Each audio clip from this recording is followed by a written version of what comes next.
We're in a series called Unqualified. Let me tell you why I love this series. I'm excited about the movement that this is kind of shaping in our church together. It's because at the end of the day, at the core of, I think, probably all of who we are, there's an awareness of our insecurities. There's this understanding that in different ways, shapes, and forms, I have deficiencies. I have holes. I have voids. I'm just simply not good enough. And it's interesting because we live in a culture that concurrently tells us you have to be enough, and at the same time, you aren't good enough. So it kind of tells us at one point, you're not good enough, you're never going to be good enough, and so don't try. And at the other side of it, you always are going to be enough. You have to be enough. You have to be good. You have to be self-sufficient. You have to be self-sustaining. And so I think a lot of us exist in this tension that we honestly don't know how to fail. We face extraordinary stress, extraordinary anxiety because of it. Because deep down, we all know if we had to fill in a sentence with a blank, we would all fill in this sentence with something different, but it would go something like this: I'm not blank enough. And that blank would be our insecurity. That blank might be, I'm not smart enough. That blank might be, I'm not attractive enough. That blank might be, during spring break or summertime, I was in college and I didn't travel internationally enough, and everybody else's Instagram is better than mine enough, and I just don't know how you afforded that on a Starbucks salary enough, But we all have that blank enough. And for some of us, right, this was difficult to walk into church this morning. Because you haven't been to church in a long time, and I'm so glad that you're here, but let's be honest. Part of the reason that was difficult is because you felt like perhaps you weren't good enough. And you've walked into churches and you kind of know the moral framework that everybody kind of has the expectation of, and you just didn't feel like you were good enough.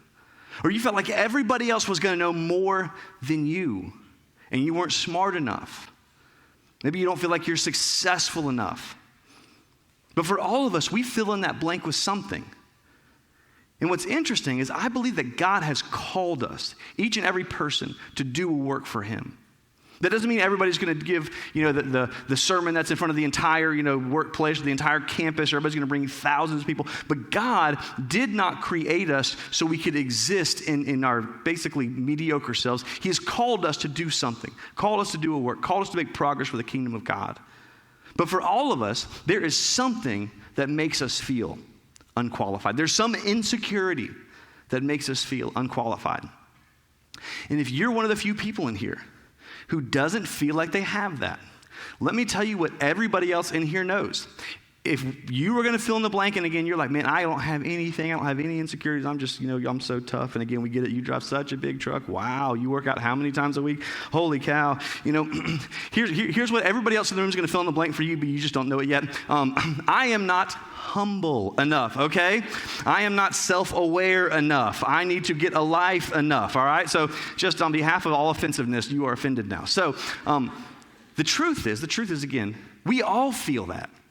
And what's fascinating, and the video spoke to this, is God consistently uses people who aren't enough. In fact, we're tracking with this guy Moses. Moses, for those of you who know the Bible, is difficult to read this story because we project in so much of what we know about Moses. If you're familiar with the story, you know Moses led the nation of Israel out of Egypt. They were in bondage. They were in slavery. He led them out. He took them through the desert. He did a bunch of stuff. 10 Commandments, right? We still go to Chick-fil-A today. We say the 10 Commandments. That was a shout out to Moses. We all know Moses. But when Moses first interacts with God, Moses is the least qualified person. Moses grew up a Hebrew, but in the privilege of the royalty of Egypt. Meanwhile, his people were oppressed and enslaved.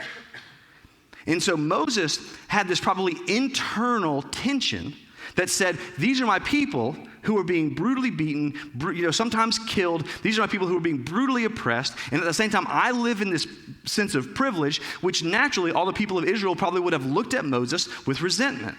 Because that's the one guy. That's the guy. Of course, it's Moses. Yeah, no, Moses doesn't understand us because Moses doesn't understand the struggle of us, which was reasonable.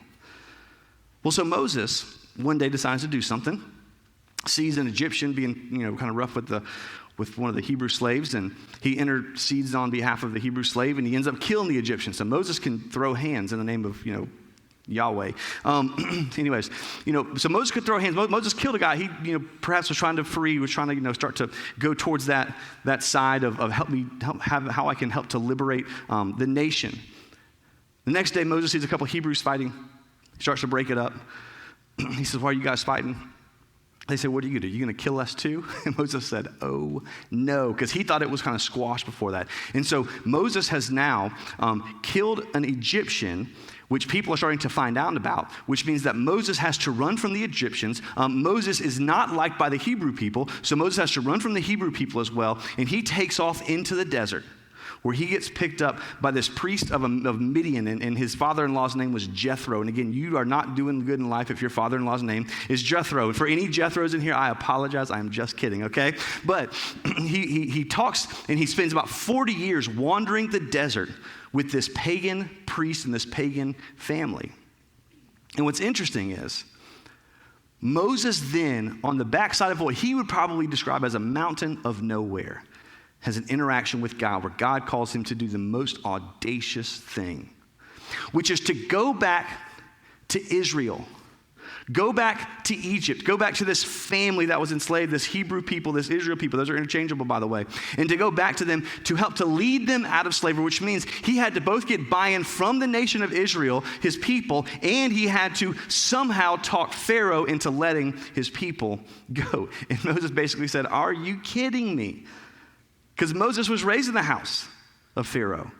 Moses both knew the power, and he didn't know God very well because he wasn't raised as much in the family of the Hebrew people like everyone else was. And even if he was, he had spent 40 years in the desert. I don't know when you took Spanish, if you took Spanish in college. I took Spanish. I took 2 semesters of it at TCC. Man, it was just so difficult. Wow. But I took 2 semesters of Spanish at TCC, and it was wonderful. It was fantastic.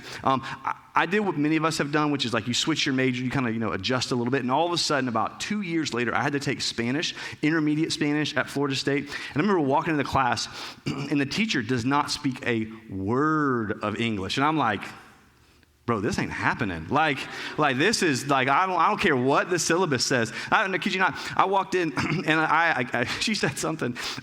I was late, classic. And so I walk into class and she sees me and she says something. I just go, I see. No clue what she says. That's a pretty good coverall, by the way. So Moses was probably like my Spanish, which was at best incredibly rusty after 40 years. 4 decades. God comes down and says, I'm going to do something. Bush starts burning, on fire, not consumed. He says, I'm going to do something. I have heard the cries of my people. I am going to set them free. I'm going to come down. I am going to do a work. I am going to free the oppressed, the enslaved. I am going to set my people free. To which Moses probably would have had the same reaction of many of us, which is kind of like, if he had social media again, it would be hashtag, won't he do it? Our God is an awesome God. God, you're going to do it. You're going to go. And then God says, okay, so Moses, I want you to go. And I love that. It's beautiful because that's where we enter in. We pray, God, I pray that you would restore my marriage. God says, I'm going to do a work in your marriage. And I want you to go, and I want you to forgive. God, you don't know what they've done to me, and it's pretty unforgivable. God says, okay, I'm trying to do a work here. I just want you to do what I tell you to do. Okay, God, I want you to work and move in my family. Okay, well, if you want me to work in your family, that's fantastic. I want to work and move in your family. Now, here's what I want you to do. I want you to go, and I want you to go to start to live out the gospel in front of the people who you love the most. God, they know me too well. I want you to do something through somebody else in my family. God, I want you to move on my campus. Okay, well, I want you to go have a conversation. I want you to go invest in somebody intentionally and build a relationship and just have coffee with them because you're genuinely interested with them. And perhaps a conversation will come out of it, and perhaps you'll get an opportunity to talk about Jesus. Well, God, I don't know if you know this. I haven't been a Christian for very long, and what if they ask a question that I don't know? The 5 excuses that Moses uses, the 5 excuses that we still use today. I am not blank enough. What I love about this is God doesn't respond back to Moses by saying, Moses, man, you are enough. I want you to look in the mirror every morning and say, I am Moses. Hear me roar. I want you to look at it and you say, I am Moses. I'm a bad man. Moses, here's what I want you to know. The fact that you don't feel like you're enough, I want you to know that I am with you. Which Moses would have been like, oh, okay, God, I get that. I get that. Yeah, I assume that. But God, like I am not qualified. And I love Moses, where we're going to pick up the story, is he then has this excuse or this reason why not to follow and do what God has called him to do. And it's a very reasonable one because Moses doesn't know God super well at this point. So this is what Moses says back to God. Verse 13. Actually, let's read God's response in verse 12 to the first question of who am I? He says, but I will be with you, and this shall be a sign for you that I have sent you, that when you have brought the people out of Egypt, you shall serve God on this mountain. By the way, that was the mountain where the 10 Commandments went down. Verse 13, then Moses said to God, if I go to the people of Israel and I say to them, the God of your fathers has sent me to you, and they ask me, what is his name? What shall I say to them? Now, if you never thought about this, Moses asked God what his name is, which we would all be like, his name is God. Like, Moses, what are you talking about? But here's Moses' problem. Since he was born into a family, but he was raised in Pharaoh's palace, he didn't have the same lineage. He didn't have the same information. And at best, again, it was 40 years rusty. And Moses was about to go back to the leaders of the people who were the most informed, and say, fellas, man, I was in a cave and God said something to me. Now, I want you to imagine, we read the Bible like as if it's not real people. I want you to imagine that God says that to you. Hey, I want you to go up to Ben at church and say, dude, I was hanging out and I don't know, the swamp in Perry or something, And man, God spoke to me through this, there was this pine cone that was on fire, but it wasn't consumed. And God said, Ben, this is what you got. I would be like, man, that's fantastic. Hey, let me introduce you to a great therapist, And so Moses' problem was, oh God, I am the least knowledgeable. So God, let's just say I do it. And they ask, and they say, Who is this God that sent you to us? What's his name? So God, this sounds weird, but what is your name? And the wild thing is God answers. And God answers with a response that when I was little used to drive me crazy because it seemed like the biggest non-answer in the world. So it says, they asked me, what is his name? What shall I say? Verse 14. And God said to Moses, I am who I am. And he said, say this to the people of Israel, I am sent me to you. God, I am, that's like the verb to be. That's not a name, right? That's a verb. I don't know if you know how sentence structure works, but that is not a name. What's interesting is he says, I am that I am. Again, this used to drive me crazy because I felt like God's like, hey, I am who I am, get over it. That's how I projected into it. But here's what's fascinating. When he said, I am who I am, what I am meant is basically, I be who I be. Now, that might not be the best grammar, but it's fantastic theology, and I love that God doesn't love grammar because I don't love grammar either. Anyways, but God says, hey, here's what I want you to know. I am who I am. I be who I be. I am in existence. And this was the extraordinary thing that it took a while for me to understand, is that what God was saying in this, is he says, my name is I am.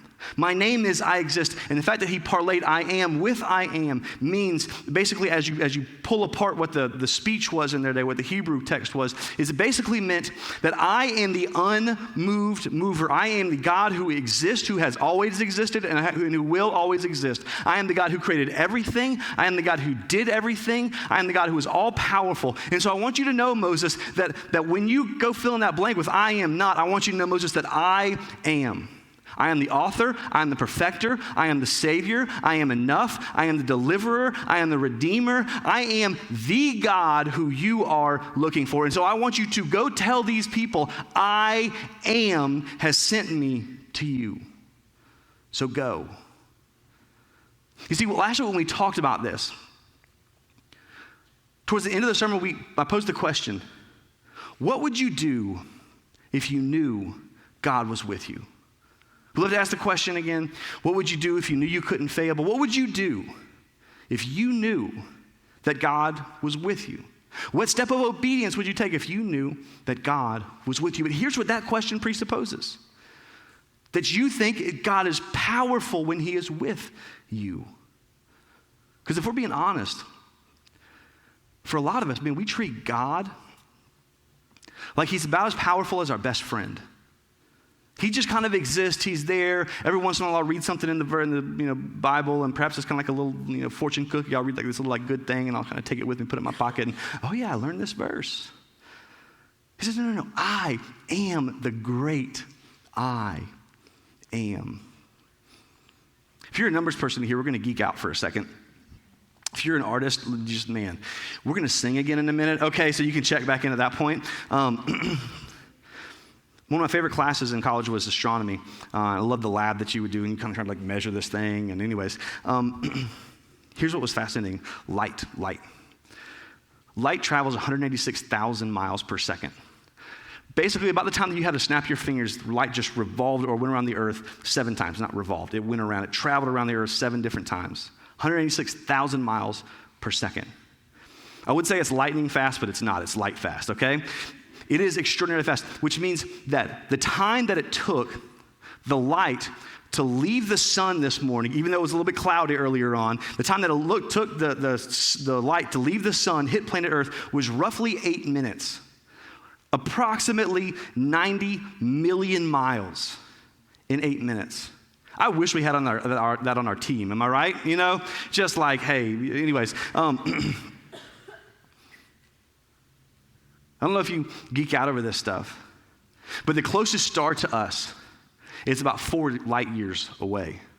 A light year, by the way, because light travels so quick, they can't just say oh, it's this many feet away, because that would just be incomprehensible. They can't say, oh, it's about this many miles away. It's light years. A light year is right at 5.88 trillion miles in a year. In other words, you go 186,000 miles per second, 60 seconds per minute, 60 minutes per hour, 24 hours a day, 365 days a year. I don't know what they do with leap year, by the way. I was wondering that earlier. But, right, you're just flying 5.88 trillion miles a year for 4 years, and you're going to hit the next light. Our solar system is right at 100 million light years across. That's our little Milky Way galaxy that we live in. Not our solar system, our galaxy. Anyways, the farthest galaxy that we know of, I don't even know how they get this stuff. This is wild. This is why I love people who love science, because I just think, man, we are looking at the same thing, just different ends of the telescope, and sometimes the exact same end of the telescope. Because we look at this thing, and the farthest galaxy away is right at about 13 billion light years away, traveling 5.88 trillion miles per year for 13 billion years. And you hit the farthest galaxy. Let me tell you what I love about that. When we go through those numbers that high, some of you guys are like, bro, that's I can't wait to get back to school because that was wildly boring. Let me tell you why I love that. Because when you read how the scriptures describe the God that we serve, 5.88 trillion light years for 13, or miles for 13 billion years. In fact, I just want you to read this with me. Isaiah chapter 40. God says, verse 18, to who will you liken God, or what likeness compare with him? He says, an idol? A craftsman casts it. A goldsmith overlays it with gold and casts for it silver chains. He who is too impoverished for an offering chooses wood that will not rot. He seeks out a skilled craftsman to set up an idol. We just go after all these things that are so small. In verse 21, one of my favorite verses in all of Scripture. Do you not know? Do you not hear? Has it not been told you from the beginning? Have you not understood from the foundations of the earth that it is he who sits enthroned above the circles of the earth, and its people are like grasshoppers? I love this. Who stretches out the heavens like a curtain and spreads them like a tent to dwell in. That's beautiful. So our house, usually when you are married, there's one of you that closes the shower curtain and one of you that doesn't. This guy doesn't, okay? But I love my wife, so I do, you know? And so like every morning when I take a shower, I'm just like get up and I always like see it. I'm like, oh dang, I gotta remember to close the shower curtain. So I just sit there and close it. And I just imagine God's like, oh, that's really cool. 5.88 trillion miles per year for 13 billion years. Okay, let me close the shower curtain. You know, I'm like, that is bananas. But here's the thing. Here's what I love about what happened when Moses realized this God that he's talking to. God was saying, hey, Moses, I get it that you don't feel like you are enough. But I want you to know that I am. You see, at the same time, God declares I am, Moses realizes I am not, and that's okay. Because I was never meant to be, because this story was never about me in the first place. God continues on, he says, Moses, here's what I want you to know, man. I am, and I know that you are not, but let me tell you what I'm about to do through you.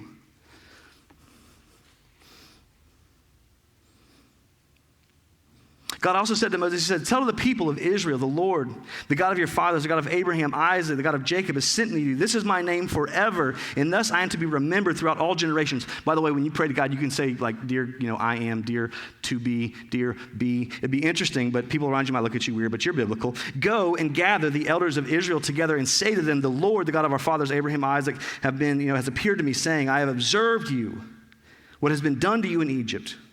I promise I will bring you out of the affliction of the Egyptians, to the land of the Canaanites, Hittites, Amorites, Perizzites, Hivites, and the Jebusites, a land flowing with milk and honey.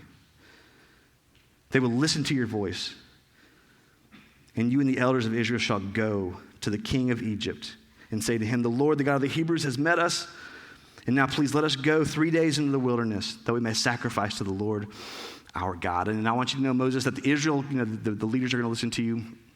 It's not going to go so well with the Egyptians.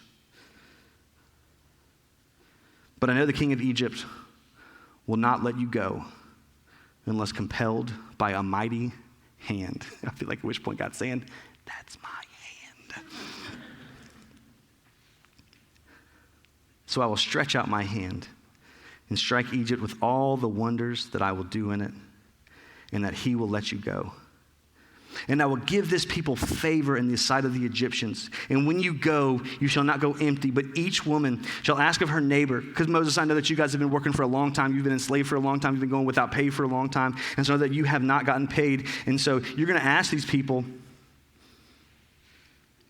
for silver, for gold, jewelry, and for clothing.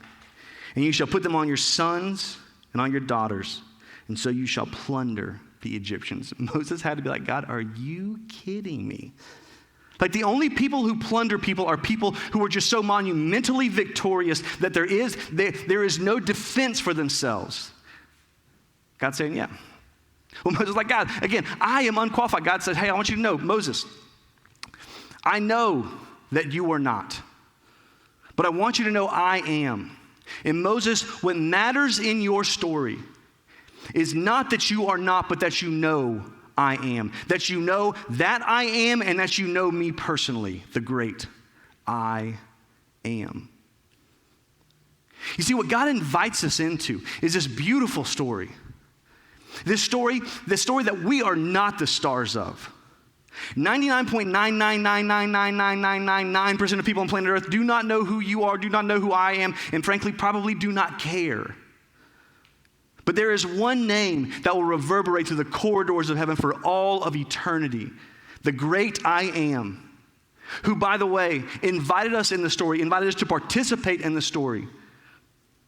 God the Father sent I am the Son. John chapter 8, Jesus was talking to some Pharisees, some people who the religious people, man, they just hated Jesus. All the people who knew they were not enough, and this is fascinating, you should read the scriptures for yourself. All the people who knew they weren't enough, they loved Jesus. They got along with Jesus really well because what Jesus understood was you're never supposed to be enough. In fact, when you come to the realization that I am not enough, that's when you're on the precipice of realizing that you were never supposed to be, but God is the ultimate I am. And so Jesus is talking to some of the Pharisees who were convinced that they were enough. They were the people who would have filled in like humble, self-aware. They should have done that. They didn't. And so they're looking at Jesus one day after he did some miracles, and they say, who are you? And Jesus just looks up and says, man, let me tell you, you sons of Abraham, Abraham saw me and he looked forward to this day. In other words, your boy is here. And they were so ticked. They said, are you kidding me? Dude, you're like 30. You don't even know who Johnny Cash is, you know? Like, there's no way that Abraham, so there's no way you saw Abraham. He just responds back to him. Before Abraham was, I am. They literally tried to kill him when he said that. That was so offensive.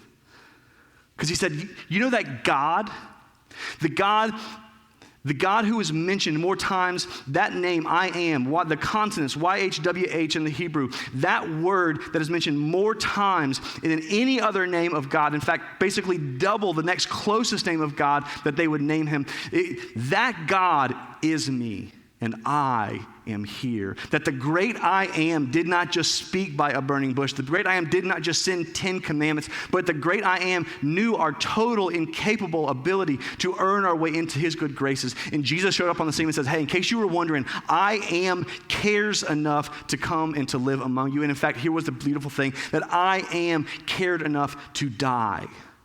The incomprehensible God who spread out everything in the universe, the heavens declare his glory, came down, born into this little barn in like the middle of Perry, right? I mean, it was like nowhere. He was born in like a feeding trough, and he was born as this little baby. I'm talking about infinite God in the middle of nowhere in a feeding trough. And God said, I am. He walked and he preached and he taught. And then eventually he died. And he died not just because why not? He died because what he knew and what we continually are coming to the realization of is that I am not good enough to earn my way into God's good graces. And here's the beautiful thing, I was never supposed to be. I simply attach myself to the great I am who was, who on the cross took my sin, took my guilt, took my shame, took my death, that I should have faced the wrath of God, the judgment of God that I should have faced because I am not enough. The perfect I am took for me. And then invited me into his story. Invited me to a place where I'm just an extra, but I'm a part of the glory and the story of the great I am. So here's what I want you to know from all of that information. Last week we ended by saying, what would you do if you knew God was with you because he is? Here's what I want you to know this week. When you come to the point where you become acutely aware that I am not enough, you are on the precipice of the most extraordinary discovery that you will ever make in your life, that you and I were never supposed to be. But we serve a God who was, who died, and said, I am with you, and I am enough, and I know what I have called you to, and I know you feel unqualified, and I know you don't feel experienced enough, smart enough, intellectual enough. I know you don't feel like you've been following me long enough. I know, I get it, and in fact, here's the beautiful thing. You're right. You aren't enough. But you were never supposed to be. I just want to totally end the excuse of my insecurities. Because our insecurities ultimately drive us to be dependent on the great I am. So if you're in here, man, you just come to this acute awareness that I am not enough and I need Jesus. In a second, what we're going to do is we're going to take communion together. We're going to, kind of, as the band's going to play one more song, and we're going to file out of the rows. And if you're in here and, you believe in Jesus, then we would love to invite you to participate. If you don't know Jesus and you kind of wrestle with this whole thing, we ask you to sit it out just because, we're not going to invite you to church and say, hey, you don't know Jesus, get baptized. It just doesn't make sense.